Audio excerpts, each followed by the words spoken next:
All right, thanks, Maria. All right, my heart is a flutter. Sheila E is here, and she's a singer-songwriter, queen of percussion. She's had quite the career. That's right. In 1984, she exploded onto the scene with her first album, The Glamorous Life. That album and song, along with her music video, helped cement her status as the queen of percussion.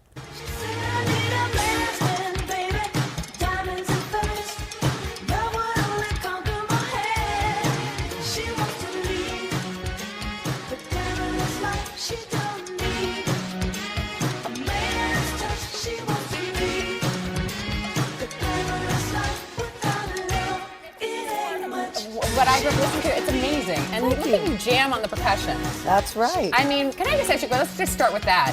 Who taught you how to play the drums? Watching my daddy play, still playing. We all still play together. We just played Thursday for a celebration for my birthday, yeah. And your godfather was Tito Puente. Yes. Yeah. And now, we're saying, back then, now you have a new album, her latest album, Iconic Message for America, which has been described as a musical movement for these times. It's weird to saying this album is so fitting for what's going on in our country, around the world. So what sparked this? Well, the election started happening, and I wanted to do an album about 2 years ago called Politically Correct. I entitled the folder that, and I knew it would take some time for me to do it, so I was going to do a dance record, and I ended up not doing the dance record because then Prince passed away, and I went back in the studio, wrote some of the music, and then I said, with this election and things that were happening in the administration and the bullying, the disrespect, I was like, I have to talk about this now. So many artists are doing this. I can't do that. Yeah, I can't put out a dance record now. So I called some friends. I put my band is already, we've already been together. Well, friends, let's give some of the names. I called some, look, you guys, her list of friends. Yeah, Ringo have you Starr. heard of Ringo Starr? Yeah, Ringo Starr, George Clinton. George P-Funk, I mean, yes, come on. Bootsy Collins, Freddie Stone from Sly and the Family Stone. Candy Dulfer, two activists, Dolores Huerta and Angela Davis. Oh, we love Dolores. Hey, so the funky national anthem, to talk about the taking a knee and the Black Lives Matter in relation to the song. Well, it's not even that. It's really just disrespect to people in general, you know? And we're better than what's happening right now. And to take a knee, it's injustice, you know, for what's been going on with the killings, the disrespect of the people and things like that. So one day we were doing sound check, and my band was playing, they were jamming. And I started singing the national anthem on top of that funky groove. And when we figured out we were going to do the record, I was like, we should start with the Declaration of Independence, and people go back and read some of that, and what does it mean? And I remember doing a lot of the U.S. Soul tours back in the day, and what it meant for the military and the soldiers to stand and fight for our country and fight for us to be free, you know? And it was very important, you know? Well, I was thinking, you know, with Hamilton, that's out there, the Broadway musical, and how that message resonates now with what Hamilton did. This is like the same kind of parallel. Your album resonates. What other songs are on the album? I did the song with Ringo, Come Together, a Beatles song. But you have to think, you know, peace, love, harmony. Yeah, absolutely. And what other better person to do that? As the Beatles, Ringo Starr. I mean, come on. He's always And said, drummer. yeah, for the last 30, 40 years, he keeps saying peace and love, and that's what it's about.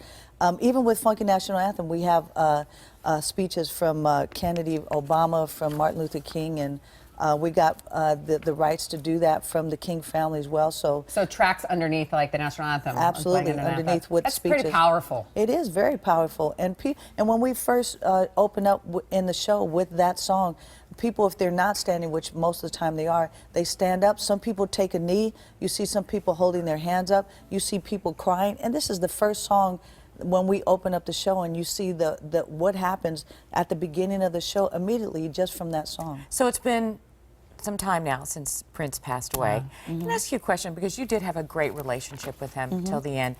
Is there any way that the estate would let you recover, like Let's Go Crazy? Because you sang on the original one, didn't you? Well, I sang on a lot of stuff. Right, but I don't remember I did Let's Go Crazy, but we did tons of songs. But that's why I did, even in this, in Iconic, I redid America, the song that when we first did that together. So that song, his song is on, and this one is Love Bizarre. We didn't do Love Bizarre, but yeah. Well, can I ask you a question? Just describe him. I mean, you know, like he obviously huge fans. I'm a huge fan, and just just seems like just such a genius. And his troves, Oh, he has he so was. much music in his vaults apparently. No, he was an incredible songwriter. For someone to be able to write so many songs And a showman. effortlessly. Yeah, and he was a great showman. He was very influenced by James Brown and Sly and the Family Stone, Carlos Santana. Were you nervous Jimi to play Hendrix. with them though? Because you're a female in that business, probably back then, being a Heck percussionist. no. You just Heck brought it. no. Good for you. And Why he would probably I was be- no, but he was What? supportive. Well, first of all, when I first met him, no one knew who he was. Right. He was, and I had already been established as an artist. That's right. No, so that was the connection. Was he loved he's like, I've been following your career. Awesome. I want to hire you. How much do you make? I hope you jacked up that price. I hope you set the bar high. Yeah, he said he couldn't afford me. So what are you hoping for in the end with this album? What conversation do you want to spark? Conversation really is bringing people together with peace and love. We can unite people. The division and that is happening from hatred and disrespect and bullying is awful, and it's divided our country. So we really want to bring people together, and we've been able to do that through music and through the arts, and that's what's so awesome. Do you to be able mentor to do. anybody? Do you mentor any young women? I do as often as I can. Yeah. All right, but here's the thing. The point is, love wins. Love always wins. Love always wins, and today is a special day for you. It is is. her birthday. She's turning 45 and we years have, old. she's turning 21. Yes. So we have a little treat for her. Thank you. Look at her now. Thank you. Happy 21st birthday, Sheila E. Happy 60. Six- I'm gonna Look say. at- you, by the way, She's wearing she's a stunning. white suit. So White let's suit. just Oh, yeah. protect it's the all lady. right, it's fine. I'll hold this. You. Do I make you a do wish that. now? Yes. Make a wish.